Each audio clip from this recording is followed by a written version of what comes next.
सुनाई। संत कुमार कहते हैं, अरे नारद, इतने ज्ञानी होकर के ऐसा कभी कभी प्रश्न कर देते हो।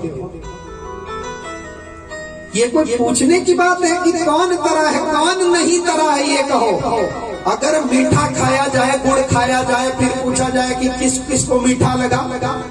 अरे गुड़ तो मीठा होता है, सबको मीठा लगता है। ये मानवः पापकृतस्तु सर्वदा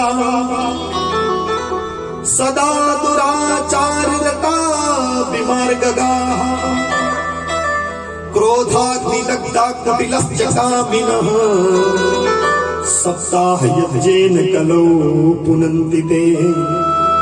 नारद सुनो, ये मानवः पापकृतस्तु सर्वदा, जिस मानव ने इस जीवन में आकर के पाप के सिवा कोई दूसरा काम ही ना किया, पाप कृतस्तु सर्वदा सदा दुराचारता विमार्गगाः, और हमेशा उल्टे रास्ते पर चला हो, दुराचारी हो, क्रोध की अग्नि में दग्ध होता हो, कुटिल हो, कामी हो, सप्ताह यज्ञेन कलौ पुनन्ति ते। महाराज वो भी इस कथा से पवित्र हो जाता है। बोले वाह महाराज, क्या दिव्य बात कही। जिसने पाप के सिवा कभी कुछ किया ना, वो भी उतर जाता है। फिर महाराज ऐसी कोई कथा हो तो सुनाओ हमें शीघ्र, हम जानना चाहते हैं। सनत कुमार कहते हैं, अत्र ते कीर्तिष्यामि इतिहासं पुरातनम् यस्य श्रवणमात्रेण पापहानि प्रजायते। ऐसी कथा सुनाएंगे आपको कि सुनने मात्र से ही पापों की हानि हो जाती है। जो कथा सुनता भी है उसके भी पाप नष्ट हो जाते हैं। बोले गोविंद भगवान की। तुंगभद्रा तटे पूर्वम् अभूत पत्तन उत्तमम् यत्र वर्णा स्वधर्मेण सत्य सत्कर्म तत्पराः। महाराज तुंगभद्रा नदी के तट पर एक बहुत ही सुंदर नगर, जहां पर सभी लोग अपने अपने वर्ण धर्म के अनुसार अपना अपना काम करते हैं। बहुत ही वो सुंदर नगर। वहां पर उस सुंदर नगर में एक ब्राह्मण रहता था जिसका नाम था आत्मदेव। और आत्मदेव कैसे? श्रौत स्मार्तेषु निष्णात द्वितीय भास्कर, जो वेद वेदांत में पारंगत और दूसरे सूर्य के समान उनकी कीर्ति थी महाराज उस नगर में। ऐसे वो आत्मदेव ब्राह्मण, बहुत कीर्ति जिनकी उस नगर में थी। परंतु जितने गुण ब्राह्मण में उतने ही दुर्गुण ब्राह्मणी में। जो उनकी धर्मपत्नी थी श्रीमती धुंधली देवी, आत्मदेव की पत्नी का नाम था धुंधली देवी। और धुंधली लोकवार्ता रता क्रूरा प्रायसो बहुजल्पिका। बस रोटी तब तक हजम नहीं होगी जब तक किसी से किसी की चुगली ना कर दी। और प्रायसो बहुजल्पिका, हर समय चटर पटर बस बोलती रहती है। अगर कोई सुनने वाला ना मिलता तो फिर रसोई के बर्तनों के साथ बात करती रहती है। अरे तू वहां रखा था, आज यहाँ पहुंच गया, तुझे भी कुछ हो गया है आजकल। पूरा दिन भर बोलती रहती है। परंतु शूराच कृत्येषु, महाराज घर के कामों में बहुत शूरा, घर के कामों में बहुत तेज थी। घर का काम बहुत अच्छे तरीके से करती थी। परंतु कृपणा, किसी को दान दे के राजी नहीं, कृपण, कंजूस और कलह प्रिया। हर टाइम बस ऐसी बात करनी कि किसी ना किसी को लड़ा के रखना। महाराज एक दिन सुबह सुबह ब्राह्मण देवता कहीं गए थे, सत्यनारायण की कथा करवाने गए होंगे यजमान के घर में। आज धुंधली देवी को कोई लड़ने के लिए झगड़ने के लिए नहीं मिला था।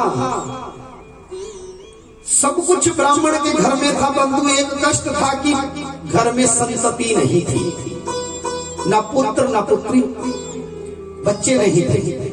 आज धुंधली देवी को कोई लड़ने झगड़ने के लिए नहीं मिला, तो पंडित जी बेचारे कथा करके आए कहीं से, और आज पंडित जी का नंबर आ गया।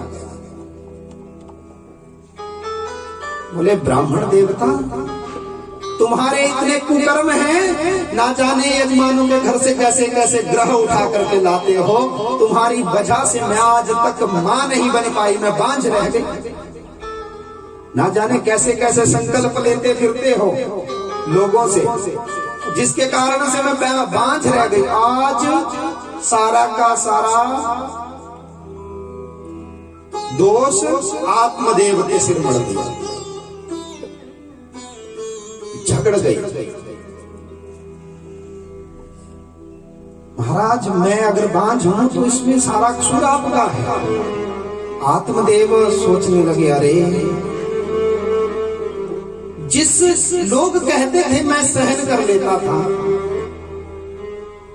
लोग कहते थे निपुते का घर सुना, वहां नहीं जाना चाहिए। ना जाने कितनी बातें कहते थे, अरे ब्राह्मण किसके लिए इकट्ठा कर रहे हो, आगे कोई खाने वाला नहीं है, जानबूझ करके। परंतु ब्राह्मण कहता है मैं उन सबको सहन कर लेता था।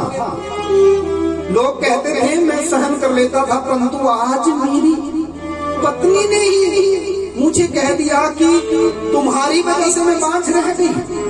तुम ना जाने कैसे कैसे ग्रह उठा करके लाते हो, जिसके कारण मुझे संतति नहीं हुई। बहुत दुख हुआ, आज आत्मदेव को रोने लगे। जैसे ही सोचने लगे, अरे क्या किया, आज तो मुझे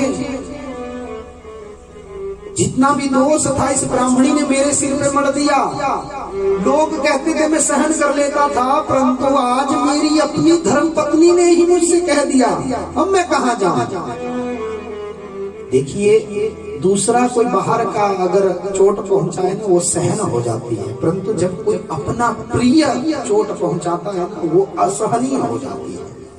एक बार दंडकारण्य में भगवान श्री राम वनवास के लिए जा रहे थे। जाते जाते किसी जीव का घर रास्ते में था, भगवान जी का पांव भी पड़ा और भगवान निकल गए। वो जीव जोर जोर से रोने लगा, कराहने लगा, हे राम, जोर जोर से रोने लगा। राम जी थोड़े आगे गए थे, सोचने लगे, अरे इतना करुण क्रंदन आज तक मैंने किसी का नहीं सुना, ये हुआ क्या। लौट करके जब आए पीछे जीव से पूछा, रे जीव तुम ऐसे रो रहे हो, आज तक मैंने ऐसा किसी को नहीं सुना, क्या हुआ तुम्हारा। तो छोटा सा जीव कहता है, प्रभु होना क्या है, मेरा घर इस रास्ते में है, असंख्य लोग जाते हैं, रोज मेरे घर पर पांव रख देते हैं, मुझे दर्द होता है, परंतु मैं हे राम हे राम हे राम कह करके उस दर्द को सहन कर लेता था। परंतु महाराज आज स्वयं राम जी ने पांव रख दिया, अब मैं किसको पुकारूं, कहां जाऊं, मेरा सहारा कौन है। आत्मदेव कहता है कि लोग कहते थे मैं सहन कर लेता था, परंतु आज जो मेरी जीवन संगिनी है, धर्म संगिनी है, जिसके साथ मैं इस जीवन रूपी गाड़ी को चला रहा था, आज वो कहती है कि तुम्हारी वजह से ब्राह्मण देवता ये सब तुम्हारा किया धरा है। महाराज आज आत्मदेव घर से निकल गए। मर जाऊंगा परंतु घर में नहीं रहूंगा। जैसे ही आज आत्मदेव गए हैं जंगल में, रो रहे हैं, असहनीय आज दुख है। जिसको मैंने अपना सर्वस्व माना, जिसके साथ मैं अपने जीवन को सुखी मानता था, आज उसी मेरी धर्मपत्नी ने मुझे दुख दिया। रो रहे हैं, रोते रोते महाराज सुबह के गए हैं, दोपहर हो गई, गला सूख गया। सोचने लगे अरे क्या करूं, लौट करके नहीं जाऊंगा, भले मर जाऊंगा। जब गला सूखा तो सोचने लगे चलो थोड़ा जलपान कर लेता हूं, उसके बाद फिर देखा जाएगा। अब जंगल में तालाब ढूंढने लगे, ढूंढते ढूंढते एक तालाब के मिल गया, पास गए, मुख को प्रक्षालन किया, जल पिया, पुनः रोने लग गए। तालाब के पास एक बट वृक्ष था बहुत बड़ा, उसमें एक कोटर था, उसमें एक संत बैठे थे, तप कर रहे थे। जैसे ही उस आत्मदेव ब्राह्मण को रोते हुए सुना, संत सोचने लगे देखो कोई ब्राह्मण देवता है, ना जाने भगवान को प्राप्त करने के लिए रो रहा है, चलो मैं इसकी कुछ मदद करता हूं।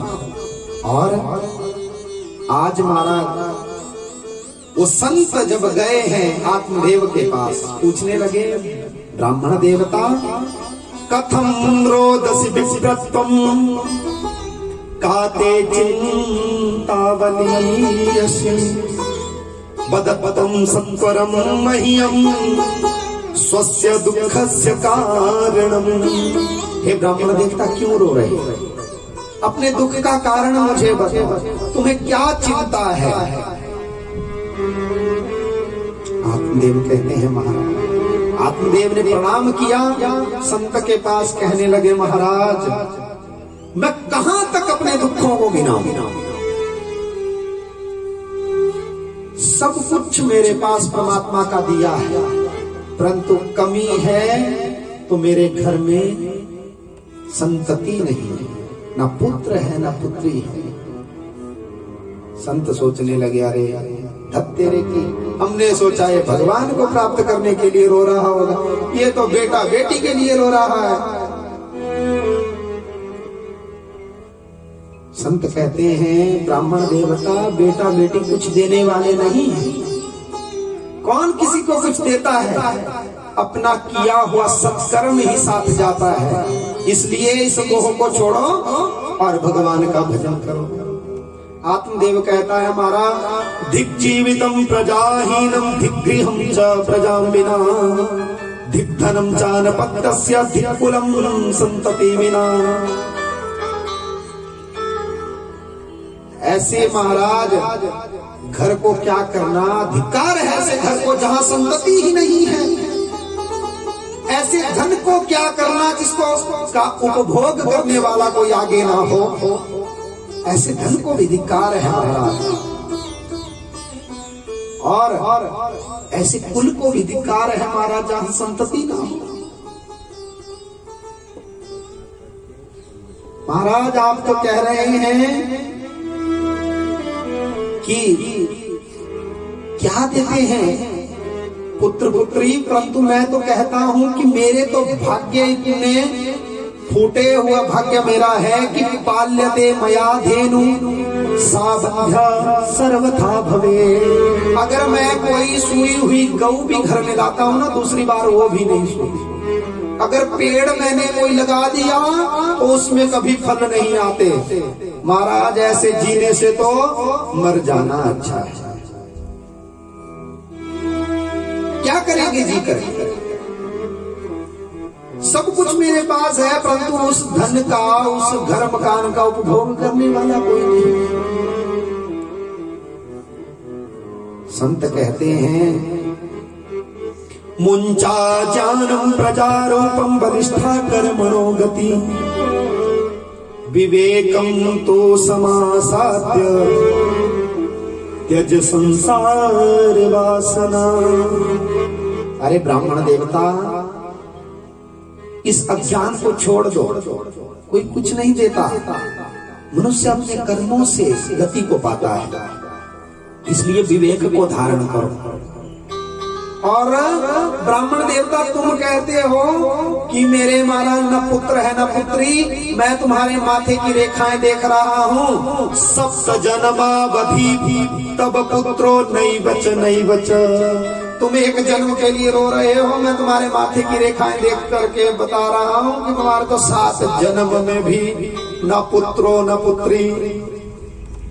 अब तो आत्मदेव और दुखी हो गए, जोर जोर से रोने लगे। महाराज मैं तो एक जन्म की सोच के आया था, चलो इस जन्म में मर जाऊंगा, अगले जन्म में तो होंगे, और आपने मेरे दुख को 7 गुना बढ़ा दिया। आप कहते कि ये एक जन्म नहीं 7 जन्मों में भी नहीं होंगे।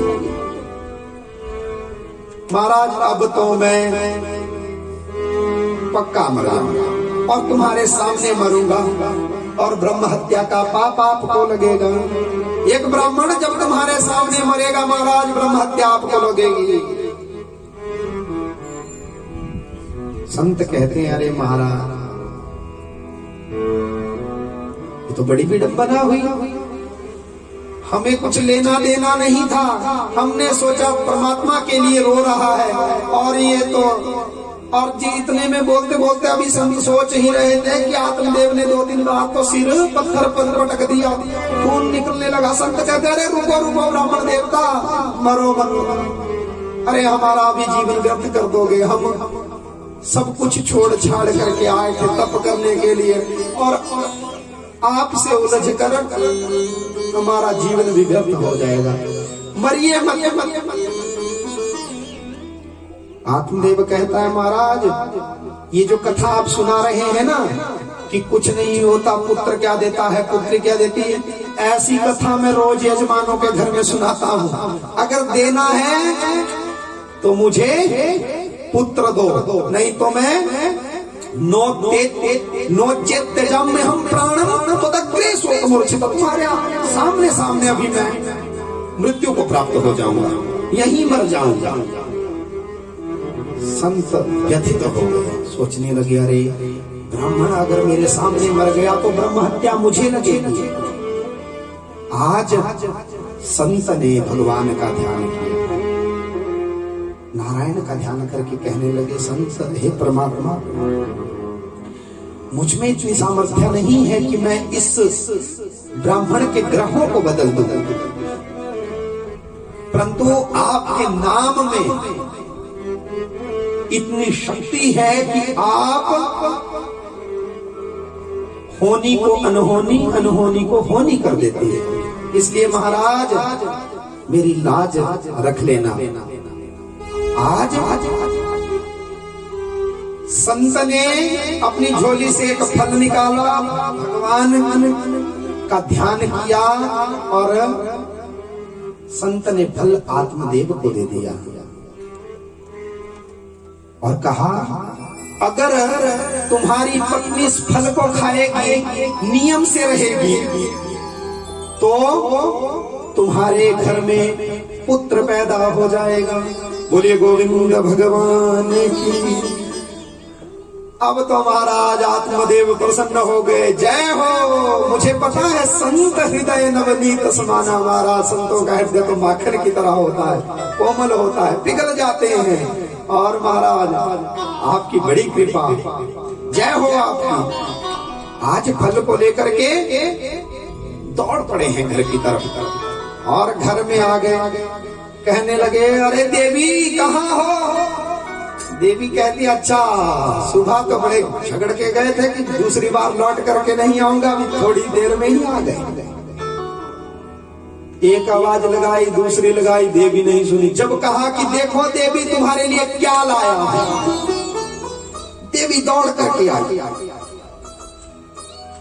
ऐसा भी होता है, अगर हाथ में ना अच्छी अच्छी कंपनी के लिफाफे अगर हाथ में बढ़िया बढ़िया हो तो एकदम महाराज जी आइए, हाथ तो आना, जूस भी बढ़िया वाला मिलेगा।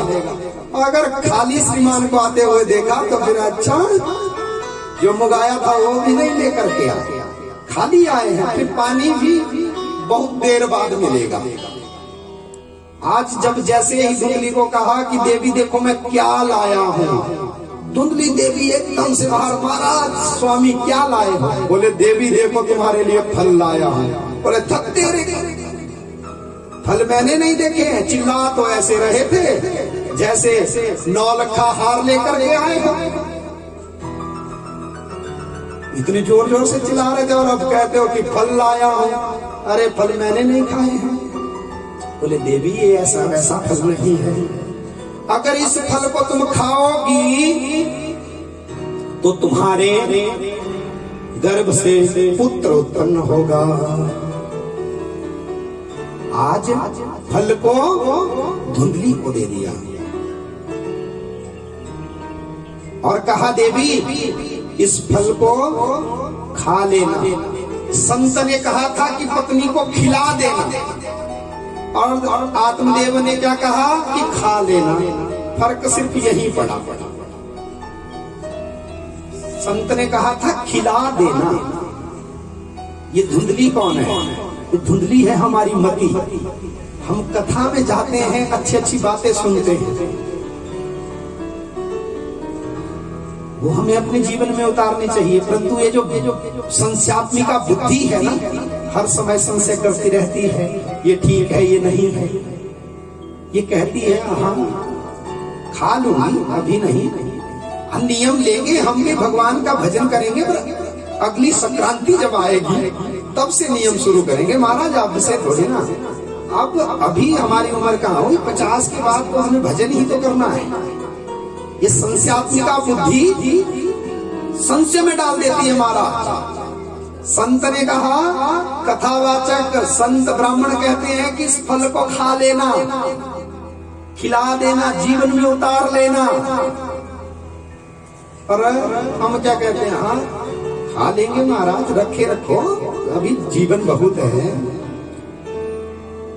तो आज फल रख लिया, कहा देवी इस फल को खा लेना और नियम से रहना, सदा सत्य बोलना, नियम भी है। अब धुंधली देवी सोचने लगी, अरे सच तो आज तक हमने कभी गलती से भी नहीं कहा, अबे सत्य कहां से कहेंगे। और एक भक्तम तो भोजनम, एक समय भोजन करना। बोले महाराज ये सब उल्टी बातें हैं, हम तो बनाते बनाते भी चख लेते हैं कि कैसा नमक ठीक है। और ये बात सोच सुन रही है, ठीक है हमारा स्वामी, और कहो। बोले पवित्रता से रहना, ज्यादा नहीं बोलना। अरे महाराज सब उल्टी बातें, ठीक है स्वामी ऐसा ही करूंगी। आज आत्मदेव जी ने फल दिया और स्वयं खुशी के मारे उछलते हुए चले गए, गांव में ढिंडोरा पीटने लगे। देखना 1 साल बाद हमारे घर में भी किलकारियां गूंजेगी। और इधर धुंधली देवी परेशान, महाराज ऐसा फल लाए और इतने कठोर नियम, ये तो हो नहीं पाएगा, मुश्किल है। दुखी बैठी है, पड़ोसी आ गई, बहिना क्या हुआ, बड़े दुखी हो। बोले अरे बहिना क्या कहें, हमारे पंडित जी है ना, आज कहीं से ऐसा फल लाए हैं, कह रहे हैं कि इसको खाओगी तो तुम्हारे गर्भ से पुत्र हो जाएगा। पड़ोसिन कहने लगी, बहिना फिर दिक्कत कहाँ आ रही है, जल्दी खाओ। अरे तुम्हारे घर में तो वैसे भी संतति नहीं है, जल्दी खा लो। बोले खा तो लूं, पर एक तो नियम सख्त है और दूसरे मैं सोच रही हूं कि अगर मैंने फल को खाया, गर्भ रह गया, अब गर्भ रहेगा फिर पेट बड़ा हो जाएगा। बोले तो बहना वो तो गर्भ में जब बालक आएगा तो सबका पेट बड़ा होता है, कोई तुम्हारे साथ ही ऐसा होने वाला नहीं। बोले बहना वो तो ठीक है, परंतु देवा धाटी ब्रजे ग्रामे प्लायत गर्भणी कथम। बोले अगर कहीं गांव में आए डाकू तो सब तो भाग जाएंगे, मेरा पेट बड़ा होगा, मैं भाग नहीं पाऊंगी। बोले देवी बहना ऐसा नहीं होगा, आज तक थोड़ी यहाँ डाकू आए नहीं, तो जब तुम्हारा गर्भ रहेगा तभी डाकू आएंगे। बोले फल खा लो। खा लूंगी बहना, तो एक और शंका है। बोले क्या? मैंने सुना है कि सुखदेव जी 12 वर्ष तक माँ के गर्भ में रहे। बोले हाँ बहिना, सुना तो मैंने भी है। बोले अगर कहीं 5-4 साल भी मेरा गर्भ रह गया पेट में, तदा में मरणम भवे, मैं तो बिना मौत के मारी जाऊंगी। बोले बहिना, तुम्हारे कोई सुखदेव पैदा होने वाला नहीं है, तुम खा लो। बोले अच्छा खा लो। और बहिना फिर जब बच्चा हो जाता है, लालने पालने दुखम। बोले फिर लालन पालन में वो पूरी रात जागता रहता है, हमें भी जगाता है। जब सुबह हमें काम करना होता है तब वो सो जाता है। और ना जाने कितनी बार तो बिस्तर गीला करता है। ये तो लालने पालने दुखम। और फिर जब बच्चा पैदा होता, मैंने सुना है कि माँ का दूसरा जन्म होता है। बोले बहिना, ये भगवान ने हमें ही ऐसी कृपा की है, मातृशक्ति, इसलिए शक्ति कहा जाता है माताओं को, शक्ति का स्वरूप है। भगवान अपने आप कृपा करके, तुम्हारे थोड़ी ना संसार में पहला बच्चा पैदा होगा, हमारे भी तो हुए हैं, औरों का भी हुए हैं। इसलिए तुम बिना सोचे समझे इस फल को खा लो। बोले अच्छा ठीक है, खा लूंगी बहिना।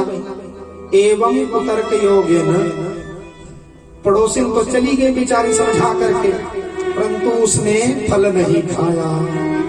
अब फल नहीं खाया, दूसरे दिन आ गई उसकी बहन, धुंधली की बहन भी, धुंधली से 4 रत्ती ऊपर थी। ऐसी बहन आई, वो तो चाहती थी कि इनके घर में कुछ ना हो और मेरे घर में संतति ही संतति है, एक बेटा इनको दूंगी तो पूरी प्रॉपर्टी हमारी हो जाएगी। अब बहना का, धुंधली का मुख लटका हुआ जब देखा, तो धुंधली की बहन कहने लगी, बहना क्या हुआ? अरे बहना क्या बताओ, तुम्हारे जीजा एक ऐसा फल लेकर के आए हैं, कहते हैं कि उसको खाओगी तो तुम्हारे गर्भ रह जाएगा और बच्चा हो जाएगा। बोले बहना धर, ऐसा भी होता है, फल खाने से कभी बच्चे हुए हैं? ये बाबा बैरागी ढोंगी सबको उल्लू बनाते फिरते हैं, और ना जाने ब्राह्मण तुम्हारे सीधे साधे हैं हमारे जीजा जी, ना जाने कैसा फल दे दिया हो, अभिमंत्रित करके कहीं वशीकरण किया हो, और तुम इस वृद्धावस्था में उनके पीछे पीछे दौड़ती फिरो, इसलिए फल नहीं खाना। बोले हाँ, परंतु खाऊंगी नहीं तो फिर ब्राह्मण देवता को क्या जवाब दूंगा? बोले उसका हल मैं निकालूंगी ना, मैं तुम्हारी बहन हूं। बोले क्या हल है? बोले बहिना, मेरे गर्भ है, मेरे पहले ही 5 पुत्र हैं, फिर गर्भ है, मुझे पता है इस बार भी पुत्र ही होगा, और मैं उस पुत्र को तुम्हें दे दूंगी। मेरा पति है शराबी, तुम मुझे धन दे देना, मैं उसको 2-4 महीने तो बस दिन रात नशे में रखूंगी और तुम्हारा काम बन जाएगा। बोले बहन हो तो तुम्हारे जैसी है, अरे तुमने तो मेरा काम चुटकियों में आसान कर दिया। बोले इस फल को क्या करें? बहन कहती है, बहना इसमें सोचने की क्या बात है, तुम्हारे खूंटे में गाय बंधी है, कई सालों से देख रही हूँ, इसके भी कोई बच्चा नहीं है। अगर परीक्षा करनी है फल की तो फिर गाय को खिला दो, मैं तुम्हें बच्चा दूंगा, और जैसे जैसे मैं बताऊंगी वैसे वैसे ढोंग करते रहना। अब महाराज फल खिला दिया गाय को, गाय को खिलाया फल, और इधर जैसे जैसे चालाक बहन बताती है उसी प्रकार ढोंग होने लगा। धीरे धीरे पेट पर वस्त्र बांधने लगी। महाराज गर्भ रह गया है, आत्मदेव प्रसन्न हो गए। सीधे साधे ब्राह्मण देवता आजकल के होते तो फिर पहले अल्ट्रासाउंड करवा लेते, सीधे साधे उस समय इतनी टेक्नोलॉजी का जमाना नहीं था। अब जैसे जैसे बहन बताती वैसे वैसे वस्त्र बांधने लगी। और एक दिन पंडित जी गए थे कथा करने के लिए दूर कहीं, यातायात का साधन नहीं था, तो महाराज बहना के घर में हो गया पुत्र, रात को लेकर के आई और धुंधली देवी को दे गई। और धुंधली देवी ने ढिंडोरा पिटवा दिया। महाराज ब्राह्मण देवता, जिस प्रकार यशोदा मैया के गर्भ से कृष्ण भगवान पैदा हुए तो मुझे तो पता भी नहीं चला, उसी प्रकार मेरे घर में भी पुत्र हो गया। आत्मदेव को पता चला, बेचारा खुशी के मारे उछलता कूदता हुआ अरे जय हो संतों की। हे परमपिता परमेश्वर, आज आपकी कृपा से हमारे घर में भी बच्चा हो गया। और महाराज आत्मदेव ने बड़ा उत्सव मनाया और 3 महीने बीते और इधर गाय के भी एक बच्चा हो गया। लोग कहने लगे कि पहले तो आत्मदेव की पत्नी के बच्चा नहीं था, परंतु भगवान की कृपा देखो, जब भगवान देता है तो छप्पर फाड़ के देता है। आज तो गाय के भी बेटा पैदा हो गया। सर्वांग सुंदरम दिव्यम कनकम प्रभम, इतना सुंदर वो गाय का बालक, मात्र कान गऊ की तरह है और संपूर्ण शरीर बहुत सुंदर है। कनक प्रभा, सोने की तरह चमचमाता हुआ शरीर है। अब महाराज बहुत उत्सव मनाया गया, परम पिता परमेश्वर का बहुत धन्यवाद किया गया। नाम रखने लगे। अब आत्मदेव ज्ञानी है तो गाय की तरह कान देखे तो गोकर्ण नाम रख दिया। अब अपने बड़े बेटे का नाम संस्कार करने लगे तो धुंधली देवी ने कहा, महाराज रुको, मुझे पता है मैंने कितने कष्ट से अपने पुत्र को पैदा किया है। अपना आपका नाम आत्मदेव, ब्राह्मणों को कोई और काम होता नहीं, इसका नाम रख दोगे परमात्मदेव, इसलिए इसका नाम आप नहीं रखेंगे। मैंने बहुत कष्ट सहे हैं, मैं इसका नामकरण करूंगी, ये मेरा बेटा। बोले देवी फिर ठीक है आप रख दो। बोले मेरा नाम धुंधली और इसका नाम होगा धुंधुकारी। धुंधुकारी नाम हो गया। दोनों बच्चे बड़े होने लगे। अब आत्मदेव गोकर्ण को बुलाते हैं, धुंधुकारी को बुलाते हैं, आओ बैठो, ब्रह्म विद्या को जानो, संस्कार दे रहे हैं, पढ़ाना चाहते हैं, ब्राह्मण विद्या को पढ़ाना चाहते हैं। परंतु गोकर्ण तो आकर के चुपचाप बैठ जाते, परंतु धुंधुकारी को पिताजी के पास बैठने नहीं देती। अरे अभी इसके खेलने के दिन हैं और वैसे भी मैं अपने बेटे को तुम्हारी तरह झोली उठाने वाला नहीं बनाऊंगी, ये तो इंजीनियर बनेगा, डॉक्टर बनेगा। रोज सुबह उठ करके तिलक छाप करके दौड़ जाते हैं लोगों के घर में, ये मेरा बेटा है, ये ब्राह्मणों का कार्य नहीं करेगा, ये तो बड़ा नवाब बनेगा। जब समय था तो पिताजी को बोलने नहीं दिया, और महाराज ने जब नहीं बोलने दिया तो फिर पंजाबी में कहते हैं कि बरसा आवे बी तो फिर पन्नण लगे ली।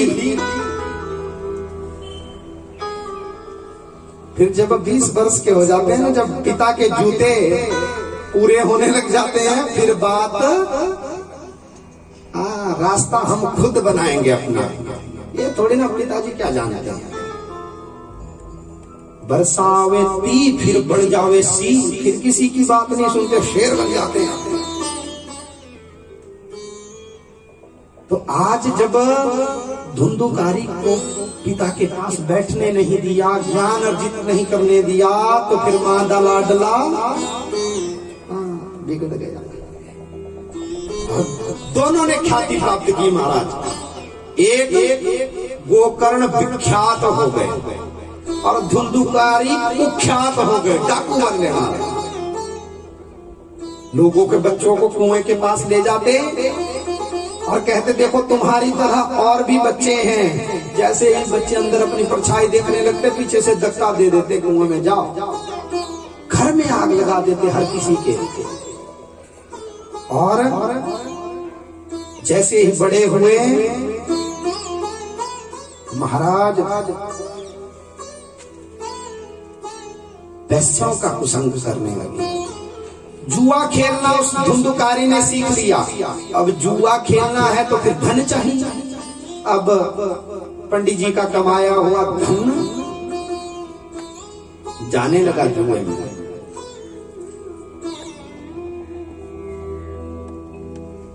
और धीरे धीरे माँ से मांग कर के ले जाता। माँ चुप चुप करके देती, क्योंकि माँ का लाडला है।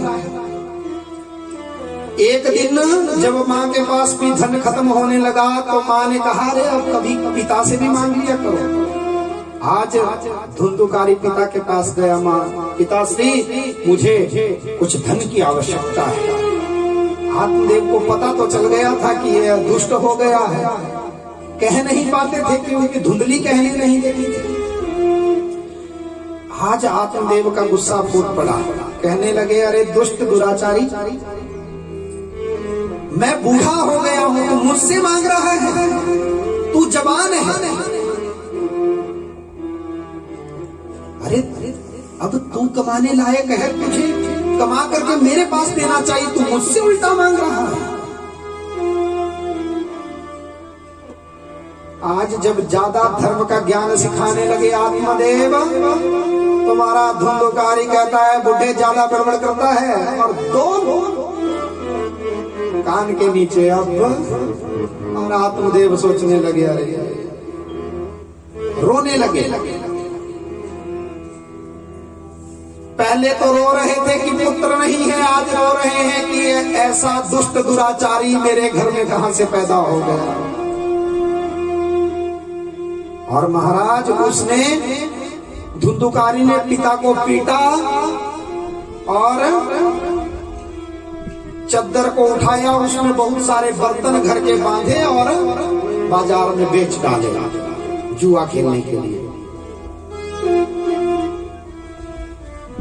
आज गोकर्ण ने जब देखा, गोकर्ण महान विद्वान हो गए हैं। गोकर्णो पंडितों ज्ञानी धुंधुकारी महाखल। गोकर्ण जी तो महान पंडित बन गए हैं और धुंधुकारी महादुष्ट। आज गोकर्ण जी पिता को समझाते हैं, महाराज पिताश्री क्यों रो रहे हैं? अब तुम इस घर से आसक्ति को छोड़ क्यों नहीं देते? भजन करो भगवान का। तुम्हारी उम्र कमाने की थोड़ी ना है। भगवान का भजन करो। इस देह से मति को छोड़ दो। देह धीमा सुरुधिरे अभिमतिम त्यजत्वम छाया सुतादि सदा ममता विमुंच पश्यानिशं जगदिदं क्षणभंगनिष्ठं वैराग्य राग रसिको भक्तिनिष्ठ। पिताश्री इस संसार में बांधने वाली दो ही रस्सियां हैं, एक अहमता, एक ममता। अहमता अपने शरीर से और ममता इस शरीर के नातों से। ये इस संसार में बांधने वाली दो ही रस्सियां हैं। इसलिए इन दोनों को छोड़ दो, कल्याण हो जाएगा। वैराग्य राग रसिको भव भक्ति निष्ठ। अगर संसारियों का संग करोगे तो संसार स्वयं जीवन में उतर जाएगा। जिस प्रकार आप जुआ खेलो ना खेलो, कुछ महीने जुआरियों के पास बैठो, आप भी पत्ते फेंकना सीख जाओगे। संग का रंग चढ़ता है हमारा। उसी प्रकार पिताश्री अगर संसारियों का संग करोगे तो संसार ही चिपकेगा आपके दिलो दिमाग में। इसलिए इस संसार को क्षण भंगुर समझो और वैराग्य राग रसिको भव भक्ति निष्ठ। वैराग्य को धारण करना। देह में जो ये आपकी आसक्ति है और देह के नातों से जो आसक्ति है, इसको छोड़ दो। ये कसमें वादे प्यार वफा बातें हैं बातों का क्या।